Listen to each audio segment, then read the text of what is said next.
Welcome to Savage Minds. I'm your host, Julian Vigo. Today's guest is Karen Davis, an American music teacher and musician. Her YouTube channel, You're Kiddin', Right? Created a year ago, is a space where she and other women can discuss the gender wars freely. The channel continues to grow, passing its 1 year anniversary 2 weeks ago.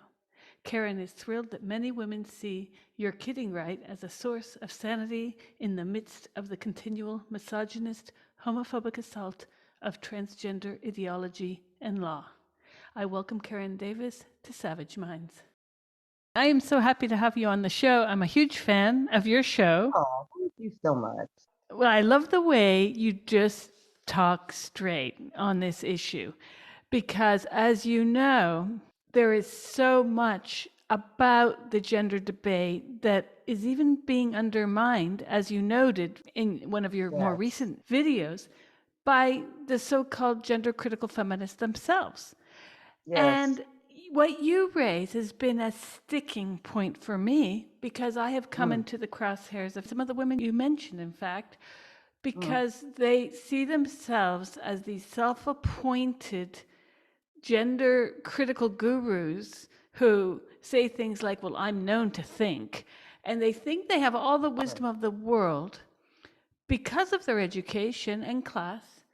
And Mhm, they drive a dissonant discourse in the sense that they're saying sex is real, gender is made up bullshit, but you're going to have to play nice with me and respect the fact that if I want to use pronouns to refer to my BFF because these people are in the fight with us, this is their mm. argument, then Yes. if you don't do this, you're not doing politics right. That's what I was told by one of these women. And I really appreciated your video where you break it all down because you and I are both Americans. And Mm, one thing I noted in this debate while I was living and working out of London mhm, many years ago, I've been doing this for 9 years now, is mm. that the class issue is at the forefront here. Who is getting Interesting. published in the media? Who is getting interviews on TV? It's the same five feminists. It's the same Mhm, women, and no slight to the women in academia who have suffered, mind you. But it's always going to mhm. be the middle upper class women who are highlighted as being bullied out of their jobs. It's never going to be the service manager. It's never going to be the woman answering phones or cleaning bathrooms. Yeah, that's very true. I think that's a very important issue. And I think one of the things that we would also need to discuss, or that is important, is that a lot of women aren't speaking out because they have no backup. I do. I'm married, and if things got really terrible, my husband would definitely, be there for me. Um, there are women who don't have that, and I think that what you're saying is very important because if someone is a professor and they get bullied out of their job, presumably they can at least get some kind of unemployment insurance. They probably have a decent amount of money put away. If you're talking about someone who is in, you know, forget about minimum wage, but if you're talking about someone who has who's making a standard amount of money, and for the, I'm on the East Coast, so it's like if you're making under 100 grand here, you're kind of up against it at least a couple times a year. And so, what kind of backup do these women have? Probably not a whole hell of a lot. If they should misgender someone and the business they're working for gets sued, if they get sued, if they get, bullied out of their job and harassed, I mean, it's like uh, it can be a very dicey proposition to, it can be a very dicey proposition to speak your mind on something that should be a very, very basic issue. And I think that's another thing that limits the voices in this. That women are just scared. Well, certainly, we've seen this within the debate that you commented on with Julia Long speaking back to Jane Clare Jones, which is a paradox in and of itself because both women have advanced degrees, letters after their names, but one of them responded in a way that was frankly beyond arrogant because who is this person to speak for reality in the sense of, is it really fair to ask that women concede pronouns for her BFFs? Yeah, that really struck me as peculiar.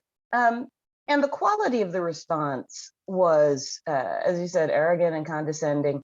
Where Jane Clare Jones said, "Not everyone, basically, not everyone adheres to your ontology," and I was like, "Oh, for the love of God, it's just reality." And you don't need to have an ontological whatever the hell in order to understand that men can't be women. And to understand that people make allowances for their friends all the time. If your friends are not my friends, I don't have to make allowances for them because we don't have that relationship. But if you're talking about legality, and you're talking about social policy, and you're just talking about biological fact, then there's no reason to call any man she, whoever he is. And she's perfectly free to do that. I don't think it's necessarily a good idea, but whatever. That's her personal life. And the whole point of this argument is that someone's personal life, whether or not, how they identify, how they choose to dress, how they conceive of themselves, those aspects of people's personal lives should not negatively impact women and should not be allowed to do so by law. It's like some guy wants to wear a dress. Okay, keep him out of the women's restroom. And don't throw me out of my job because I call him he. The guy has some kind of autogonophilic fantasy where he wants to, chop off body parts and all this. Okay, I don't think that's a great idea either. It's his business. Keep him out of women's sports and spaces. And again, don't take my business down because somebody called the guy he. Just it's like it's so not complicated. And yet, for some reason, otherwise sane and clear-minded people throw in all of these complications when it's just flat simple. A man in a dress is a man in a dress. That's the end of the story. That's it. No more to it. Yeah. It's also a derail from Jones to speak about ontology. First of all, I think it was entirely arrogant because she was trying to derail with what she assumed to be no one will get this word. Well, Right. a lot of people don't know that ontology is about metaphysics that deals with the nature of being. Many people do Right. not know that there are tombs of dusty books in libraries around the world on metaphysics that even philosophers themselves find boring. But what has the nature of being to do with pronouns? That was a big tell for Jones, who once told me I did politics bad because I defended Oh, Long dear. and Parker when they went to DC and they protested the HRC with a man who is now at the state level Senate in Maryland because they knew how to do politics well. That's what politics looks like. Politics is not staying on Twitter all day coming up with cute five-liners. It's Mhm, about going and hitting the pavement and mhm, grabbing rights or contesting rights. And it's mhm. uncomfortable, it's messy. And I have to wonder why the British seem to not understand what protest is about, or some of them, because my goodness, there's a lot of protests in our collective histories that Right. are even influencing one to the other in the same way that Gandhi was one of the influences of Martin Luther King. People Mhm. did not think people sitting in lunch counters and blocking access to streets or sitting in the middle of a room was polite. But the Mhm. kind of ad hominem that I see from some of these feminists towards the likes of not just Julia Long or Rosie Parker, but others as well, in calling these women rude because they say that's a man in a dress. At what point can we agree that men in dresses, ontologically speaking, are men in dresses? That's a very good question. And as I was listening to Jane Clare Jones in that little snippet, I was thinking, and I did have to look up the word ontology. Um, I was thinking, okay, listen, if you're talking about metaphysics and some guy's sense of being, that's awesome. It's completely academic, however, and it doesn't relate to anything in real life. Um, because it's internal. And his external, forget about sense, his external being is male. And that's really it. I was reading the documentary of biography of Hildegard von Bingen, and she was a mystic, and so she had a lot of mystical experiences, but she was also just incredibly realistic about, look, we're here in this convent, we need food, we need to be able to fix this place, we need to be able to maintain it, and I need for the nuns in here to be safe. And so combined with her intense mysticism and amazing, like off the hook creativity, she was also just like, boots on the ground practical. And it's like, we need food, we need maintenance, we need protection. How are we going to get it? Who do I ask? And that's it. And I think that if you're going to drag in some metaphysics to a discussion that is not metaphysical at all, it is definitely a derailment. And, I really think it undermines the credibility of gender critical arguments, because if the argument is that gender is superficial bullshit and the only thing that matters, in regard to women's rights and safety is biological sex, when you throw in some kind of metaphysical yada yada, it makes the movement look weaker at its core. And it's also just so basic.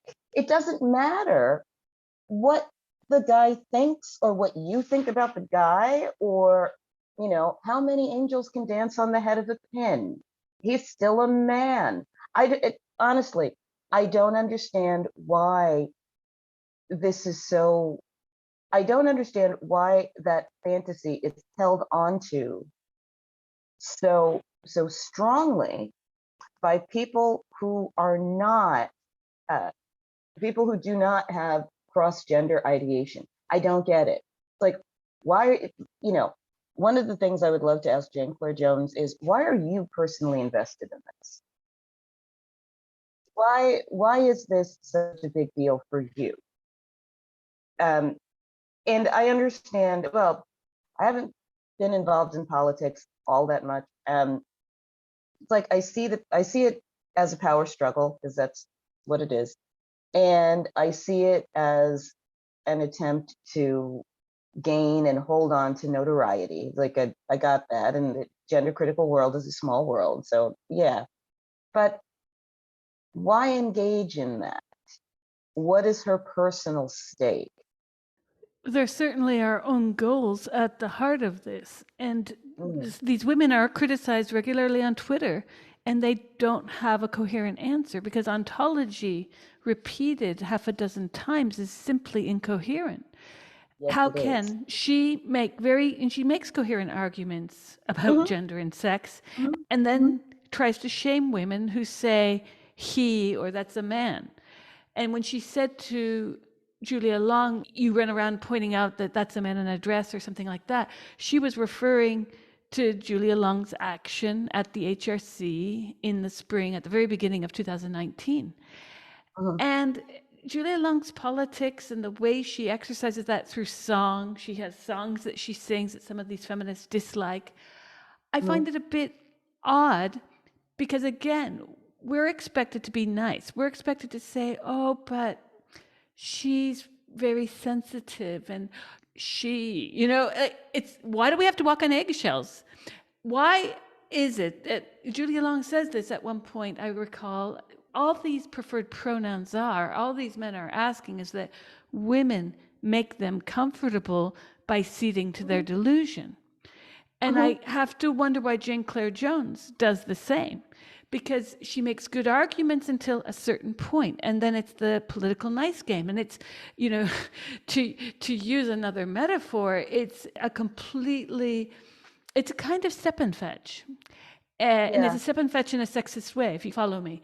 And Mhm, I mhm. think she either is being disingenuous or perhaps she wants to feign politeness to win the argument, because she does see herself as someone who's advancing this for the rest of us, for the little people. And it becomes really incoherent because women who don't understand what ontology means recognize that that was a bullshit move, that she was trying to throw smoke into everyone in that audience's eyes and make it out as if she had it really down. And what I was watching, she was nervous. She didn't know what the hell she could say to Lung's very coherent questions. And so she repeated ontology. Mm-hmm. Yeah. I mean, I as I listened to it like the third or fourth time, I thought, and I had the definition of ontology at that point. I was like, I kind of get what she's saying. What I think what she's trying to communicate is that there are gender critical people who appreciate that people with cross-sex ideation, the less the less dysfunctional among them, actually view this as an essential part of their being, and that it can be a personal choice to honor that.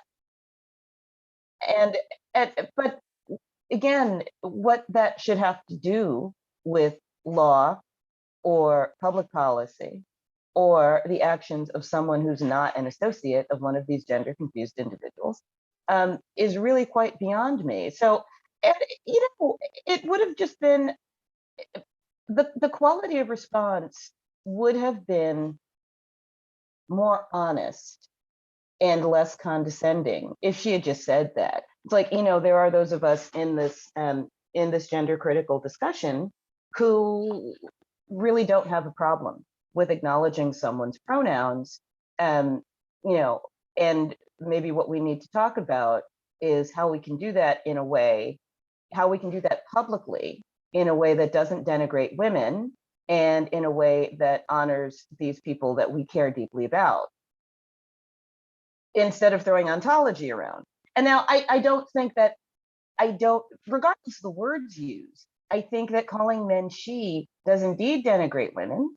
I think that it is inherently misogynist because it reduces women to an idea or a fantasy or an aspiration in some man's head. And I don't think there's any way to do that without harming women. And then, and the thing is, if you're going to allow your personal politics, as it were, to affect the public conversation, you run the risk of allowing your personal politics to affect public policy that, as we've seen time and time again, actually leads to women being harmed. So I again, the whole thing just perplexes me on a basic level where I'm just like, wait, stop. So you want to call your buddy she? Okay, cool, do that. But I don't have to. Why do why do we have to talk about it? Like, why are there so many levels to this? It one of the things that I do is I teach music, and I teach music to very young children. And so I spend a lot of time boiling complex concepts down into very, very easy to manage little bites. And so it's amazing how much you can convey using simple language that 3 and 4-year-olds can understand. And then they can build on these concepts as they learn more about music. And I think that the same thing can be done with the gender discussion, but there has to be a bottom, and the bottom has to be that biological sex is real and immutable. You can't, if we can't agree on that, then we've got no discussion. And if biological sex is real and immutable for me, biological sex is real and immutable for somebody's buddy. But there's nothing else.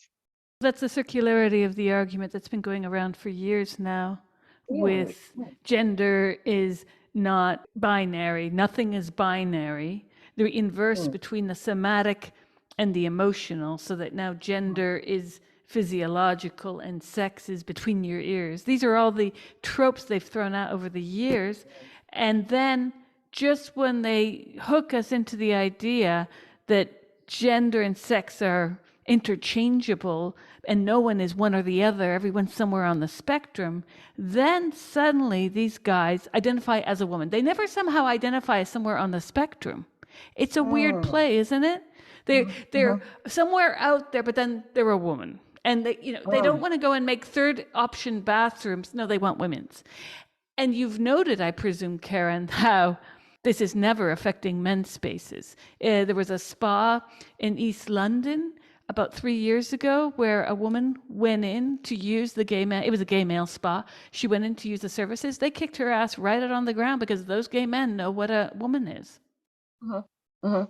Yeah, I talked about that, and then the spa apologized, and I was very disappointed. Um, and yeah, but for the most part, men's spaces are not, they're not under threat. And one of the things I'm going to be talking about on the channel today is the work that Amy Ichikawa is doing with keeping men out of women's prisons. And Mm-hmm. it is unconscionable to me. And obviously, on a worldwide level, we have the destruction of women's rights and the complete erasure of women as human beings, as shown by the laws in California and in the state that I live in, where men are allowed to be housed in women's prison.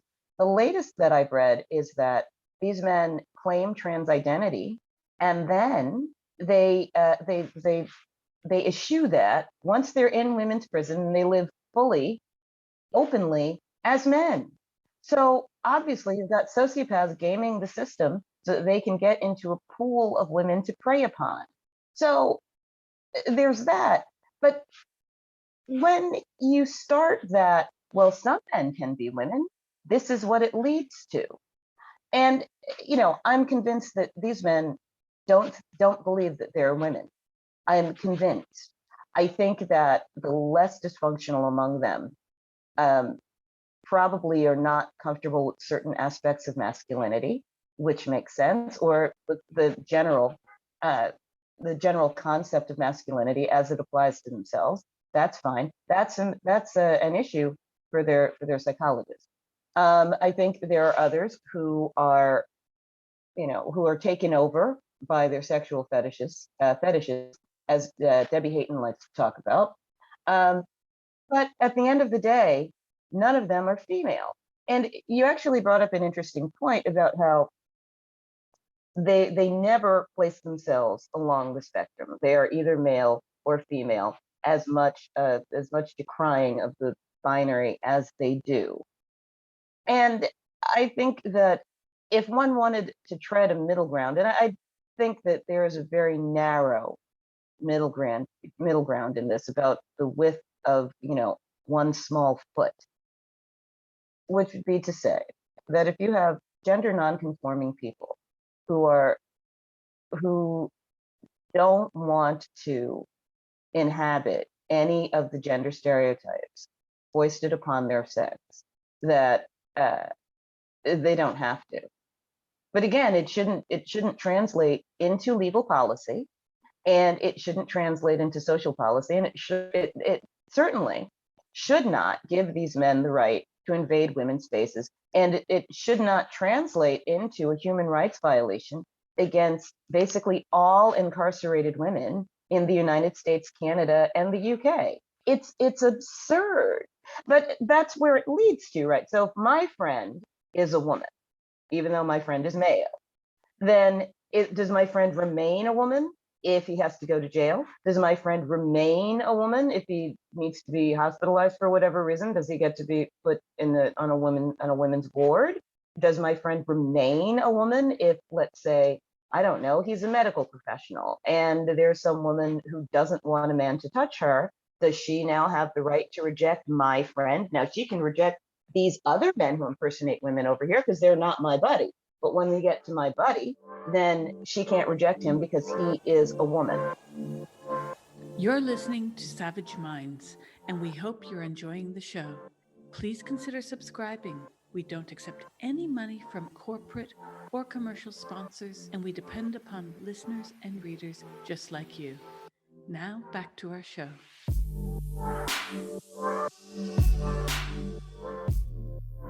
You mentioned a key word that's very interesting to me, Karen, the word impersonate, because I saw something the other day on Twitter, but this is something I've been thinking for years. It's the Mhm. language that's driven this. See, when you say impersonate, Jane Clare Jones will come out and call you mean. When Julia Long says that's a man in a dress, the same thing will happen to her, and it has.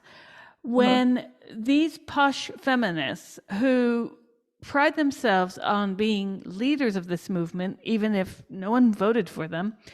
they say we're building bridges. We don't want to be Yeah. seen as antagonistic. Wait a Yeah. sec. You're building a bridge that you're actually putting a bomb on the minute you build it, because you Mhm. can't say words mean something and then say, well, he identifies as a woman. Let's dismantle that language. Julia Long's Mhm. been doing it.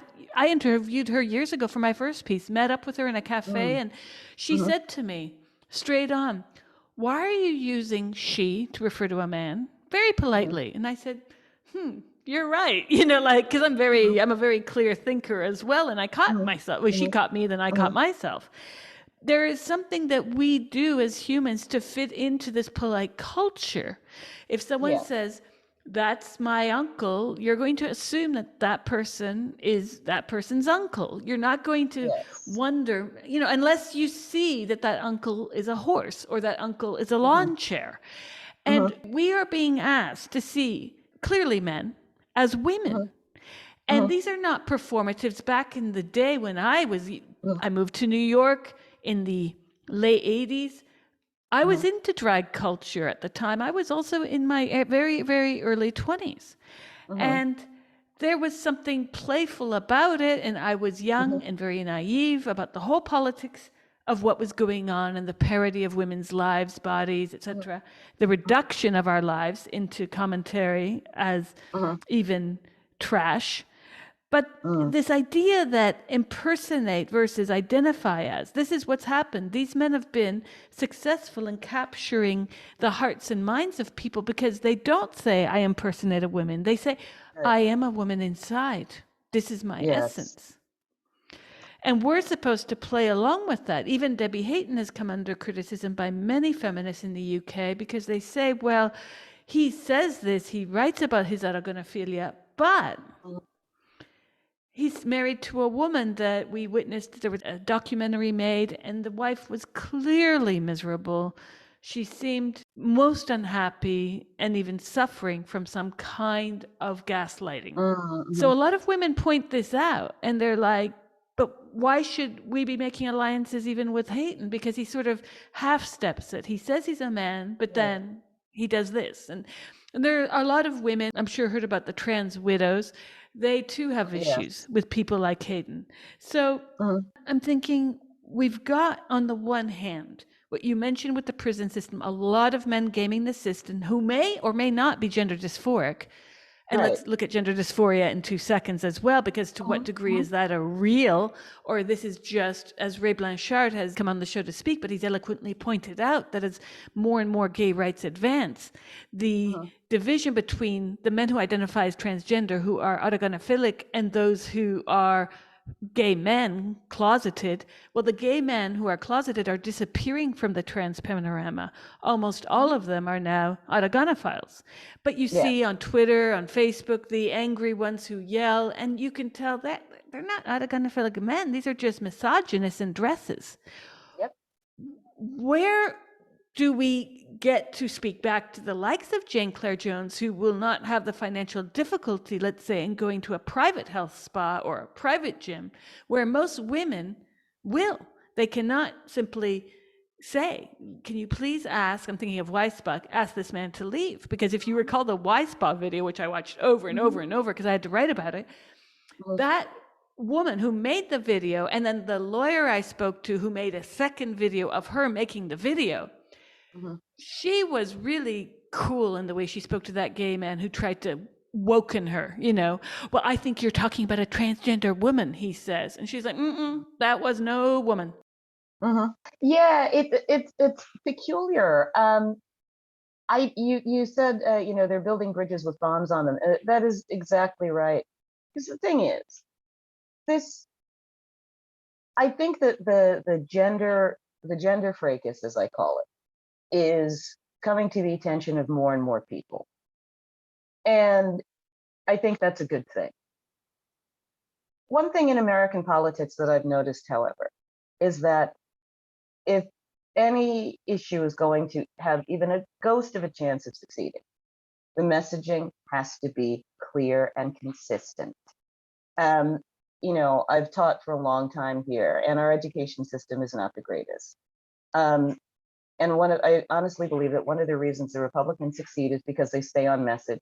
They say the same words in the same order, frequently at the same rhythm, uh, you know, and eventually, like a pop song, that that meme, that little, that little bit of sound is going to stick in people's heads, and eventually they'll start to think about it.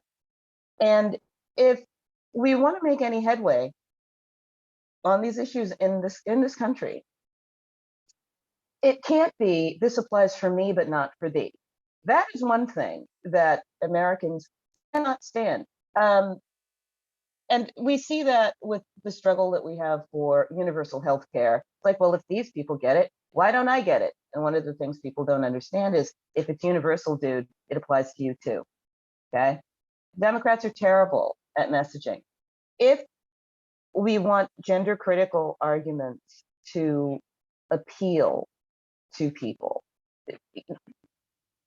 you have to boil them down to their very simple, the very simple basis of biological sex is real and immutable for everybody. This boy in a dress is a boy in a dress. This girl over here, even if she's wearing pants, is a girl. Very simple, nothing changes. And so if you are allowed to say that, well, this is true for those people, but it's not true for us enlightened individuals over here, you're creating a privileged class of people who are already privileged, right? And you're also, it's kind of a diss in a way, where it's like, okay, so for you regular people over here, yes, biological sex is real and immutable. For those of us in this ivory tower over here, then no, I can make allowances for my friends, and I can tell you that you must also make allowances for them. And it only underlines the class divide and the intellectual, I'm putting intellectual in quotes, the intellectual divide. Because what it says is that I'm smart enough to understand this and you're not. And so if this impacts your life negatively, well, that's unfortunate. And again, it implies the, well, you're just not trying hard enough thing that we have over here too. It's like, okay, so you go to a spa that admits men into the women's changing area. Well, then you should just go to another one. I don't go to the gym at this point because gyms around here are incredibly expensive. I have weights in my house, so I work out in my house. If I were going to a gym, however, I would have like one or two options, and that would be it. And if they admitted men into the women's changing areas, then I would be forced to either work out at home or look for another spot that actually protects women. And I know that those places are in short supply at this point. And so that conditional nature of men in dresses being men has real world consequences for real women's lives. And you make a good point about Jane Clare Jones not having to deal with the financial fallout of that. And I mean, I don't know what her financial situation is, but I would imagine that if someone views these issues as conditional, then she must have some kind of comfortable fallback. Because the way that I look at it is,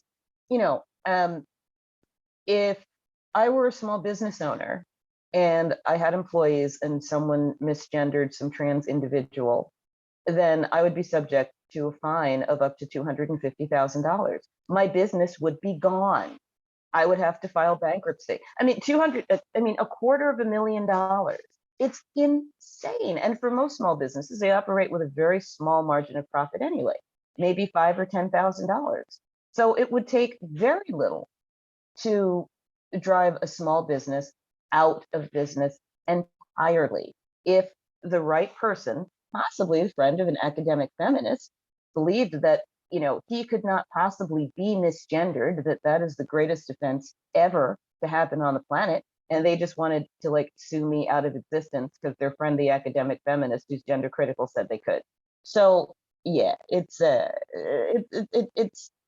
makes no damn sense to me.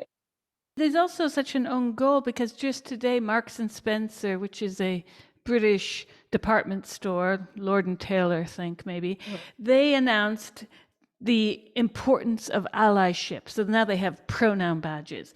This is what Jones has been arguing for. She's argued that we have to be allies to those people willing to work with us. But why should we have to cede reality and rational language? Because there are two things happening. There's a mental health issue for the men who are really, or the women who are really gender dysphoric, on the one hand. Yes, indeed. Yes. And on the other hand, you've got a lot of men, as you said, gaming the system. Because if they can get into shelters, if they can get into women's prison wings, where even the digs are nicer than compared to theirs, they're not confronting issues that they're escaping. And some of these men might be getting raped in their prison. Goodness knows the statistics on rapes in male prisons is abysmal. Why aren't men doing their own jobs? Why are men throwing women their socks to sort out? We shouldn't have to do their work. These men who in dresses should be asking other men not in dresses to let them be in the same spa, the changing room, the pool changing room, the Marks and Spencer's changing room. Why is it that we are being asked to sort them out like we're their mothers? It's weird, isn't it? It is. It's very odd to me. Yeah, I mean, a couple years before I started the channel, I was talking to my brother and my husband because I was noticing this weird thing in culture where men were complaining about women not letting them be men, or women being so assertive that men cannot then fulfill their masculine role. And I was like, wait a second. So if you're a man, there's nothing that can stop you from being a man because you are in fact a man. There's nothing I can do, however assertive I may be, that can strip you of your manhood. That it is impossible. And so if men can only be assertive and strong when women are weak and retiring or silent, then this notion of masculine strength that we've been sold is a fairy tale, and not a very durable one at that. And one of the reasons I think that men are reluctant to go to other men and say, look, you really need to stop beating us up, harassing us, and raping us, is because if you ask another man to stop being brutal towards you, it is an admission of weakness. And if we're talking about a group of men who feel, for whatever reason, emasculated by society, asking them to act out that emasculation further they would see that as a capital insult. And again, it's not women's responsibility, but I can understand why they're not doing it.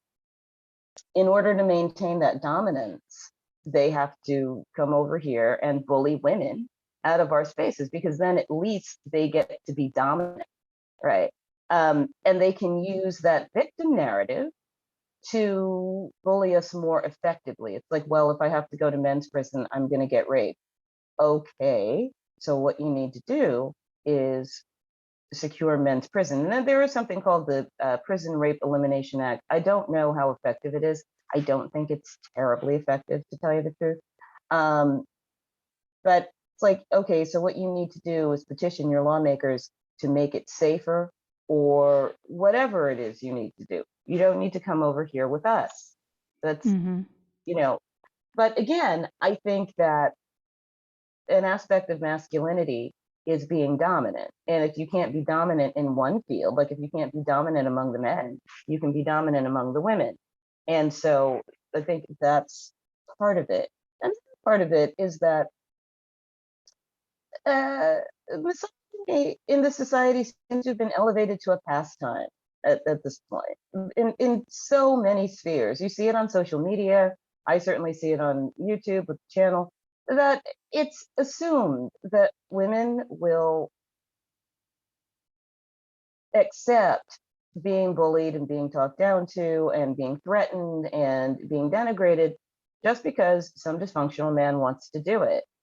And as you see with the prisons, it's like, well, we want to come over here, so let us in.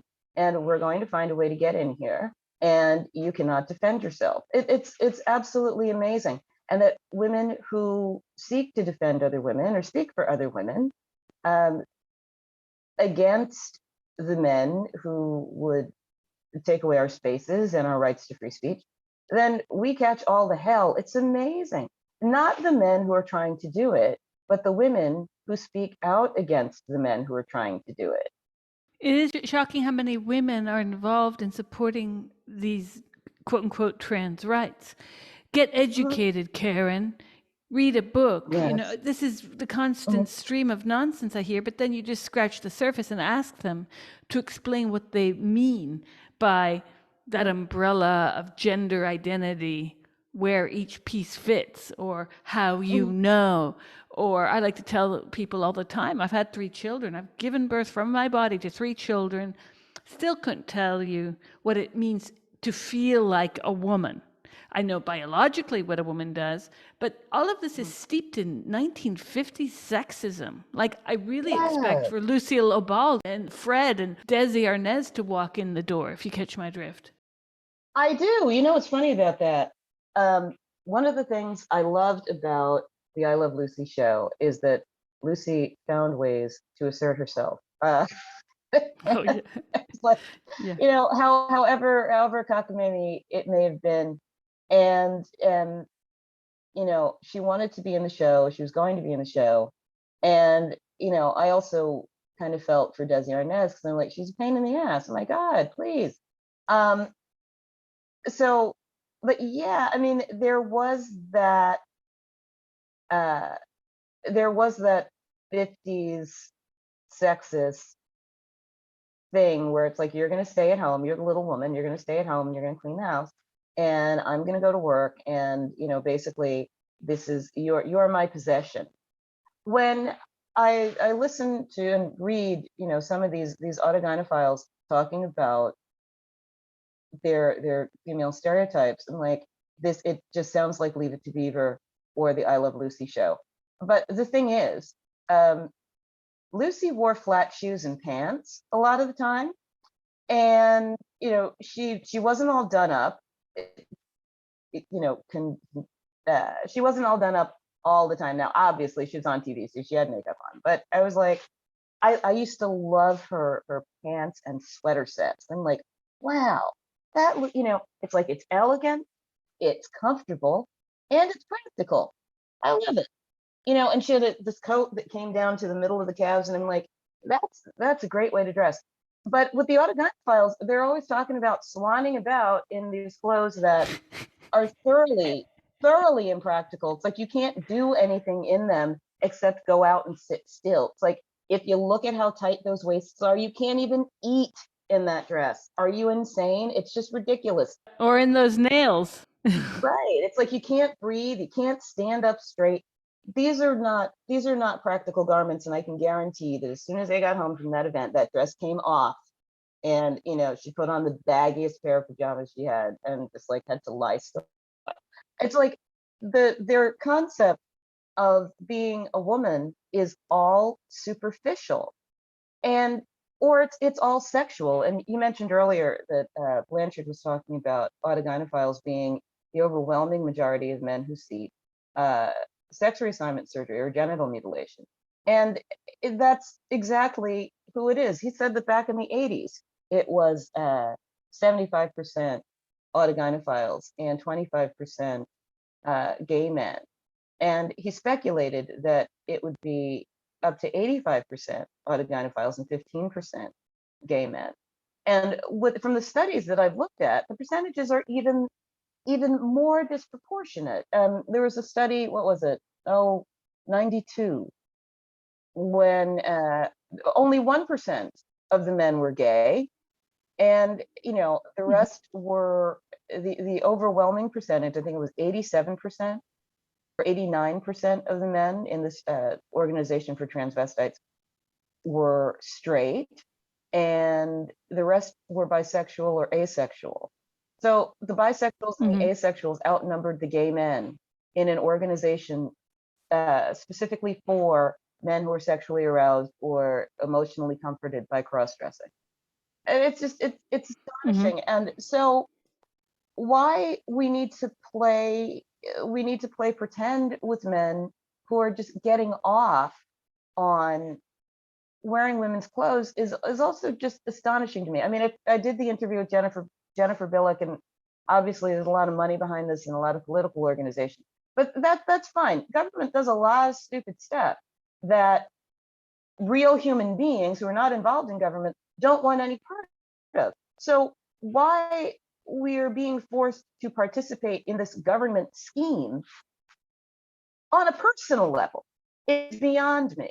And why anybody accepts it is also just astonishing to me.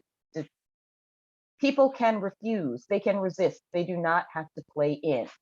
They really don't. Yet so many do. It's not only the money behind this. There's a lot, and there's a lot of kudos going around where each organization transfers kudos and money to the next. So you pay into, let's say, the Stonewall program. Stonewall rewards you. You get a badge. You can put it on your website. That enables you to get certain funding elsewhere. It's a real domino effect situation. And we're seeing the way that even the police, when they showed up several years ago at Posey Parker's door to say, you're guilty of hate speech. We're finding out now, in large part because of organizations like Fair Cop, that there is absolutely no legality behind these claims, that these are once again NGOs that have put out propaganda. I have a piece going up by one of our writers where I was looking for an image to put up, and there is an organization that's been created by a few university professors creating for next year, third Wednesday in October, International Pronoun Day. This is fake. I mean, I'm going to start International Julian Vigo Day. It's tomorrow, folks. Yay. We can just make the shit up as we go along because that's how fragile their narrative is. They know it's based on a base of sand. It's not a foundation that anyone would build a house on. Paradoxically, no one cares. No one fact checks. Oh, International Pronoun Day. I'm going to learn my pronouns. And there's all these educational materials on this ridiculous website you can download. Zur, A. I didn't know A was a pronoun. Oi. I want oi to be a pronoun. Oi, oi. Anyways, it's so patently ridiculous that you really are left laughing at a certain point, because there we are now, back to class issues, where we've got some of the posherati in the UK directing vitriol towards people on their own team. When I say team, it's not formally organized gender criticism, but my goodness, are you really going to take a pot shot at Julia Long and claim that her arguments are not valid? Because she made a really good point in that conference, saying when you say gender extremists, you're completely validating the notion that there is such a thing as gender normal. Like, these activists are advancing absolute hokum. Why should we call any of it okay? Right. I thought that was an excellent point. And because first of all, I hadn't thought of that. Like, right, because if you're talking about an extreme, you're implying a spectrum. And that would also imply that, there's someone in the middle, and there's some neutrality. And there's also someone at the extreme end, I guess, where they don't care about this at all. And if you're talking about trans rights activists, I don't think that exists. And again, it just comes, I love the word that you use, pasherati, by the way. That was awesome. There's also just the fact that whatever kind of argument you want to advance based on whatever kind of philosophical or psychological, whatever the hell, it's still impossible. It's absolutely impossible. And for people to change sex, and if we just stick with that very basic reality, then everything becomes very clear. And the huge thing about it is that I wanted to go back to the concept of allies. The more I think Mhm. about it, the more irritating I find that concept, because what it implies is that if you're talking about gender critical feminists and radical feminists, it implies that our strength and our arguments are not sufficient, and that we need the backup of some kind of powerful, more than likely man, in order to give our arguments more strength and legitimacy. That Mm. in and of themselves and in and of ourselves, women cannot win this, and we certainly can't win it on our own terms. That we will have to accommodate some fetishists. We will have to, quote unquote, allow some men to be women. And in which case, we have shot ourselves in the foot before we've taken the first step out the door. So it, it's a losing strategy, because if you don't believe in the strength of your own arguments uh, firmly enough to stick to them when the stakes are relatively low, meaning at a conference or in a radio interview or whatever, you're definitely not going to be able to hold on to them when things get hot.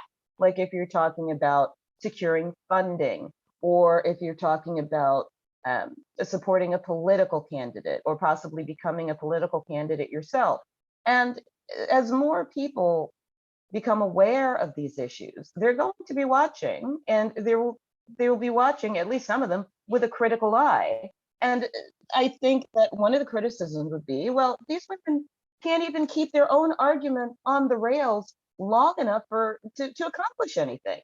And so, well, what does it mean? Does it mean that some men can be women, but that's what these other guys in dresses are saying? So if only our men can be women and not these men, then the argument doesn't make any sense. And I think that will lead to frustration and abandonment, to tell you the truth, because people only have so much time in the day. And if the argument doesn't cohere, why should they spend any time thinking about it? And if the gender critical group can't agree on what they believe at the base, then the game is up. It's kind of like with the abortion argument among the conservatives, where it's like they're anti-abortion. That's it. And what you can see is that in the erosion of abortion rights, that they're gradually working towards that goal of just eradicating abortion in the United States. But they are agreed on that abortion is wrong, it should not happen. And one of the things that the gender critical movement really needs to do, if it really wants to get off the ground, and not just become an academic pursuit, is to have that basic agreement. You cannot change sex, men cannot be women, men don't belong in women's spaces. If there's any compromise on that, then forget about it. Then we're all just blowing hot air. The right has had, even when it's been a crazy narrative going, it sticks to the narrative because that's what the people understand.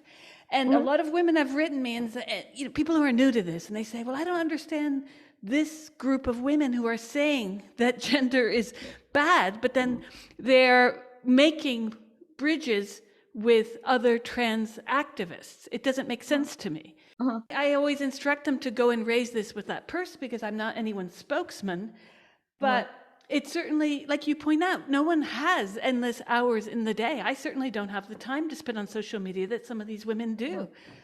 Mhm. And most women have jobs, they have low paying jobs, they then Mhm. have a second low paying job, they have children. Who has the Mhm. time to be witty on Twitter. I don't. Right. Most of my Twitter feed is even automated because it becomes publicity also. This begs so many questions about why it was ever conceived amongst gender critical feminists that these transgender individuals had to be centered. There are other groups that have done this as well.